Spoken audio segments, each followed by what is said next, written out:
नमस्कार मंडळी, पुन्हा एकदा तुमचं स्वागत आहे माझ्या या मिनी व्लॉगमध्ये. आणि आज माझ्या जिभेला लागली होती चव.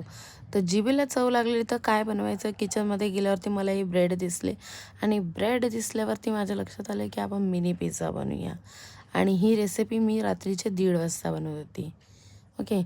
तर हे ब्रेड होते, ह्याच्यावरती मी उरलेली सुरलेली जे बटर होतं ते लावून घेतलं.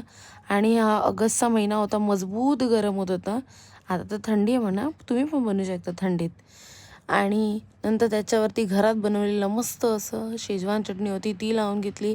आणि घरात होता एक कांदा, एक टमॅटो, तो कापून मस्त बारीक असा त्याच्यावरती टाकलं आणि चीजचे 1 क्यूब त्याच्यावरती टाकलं.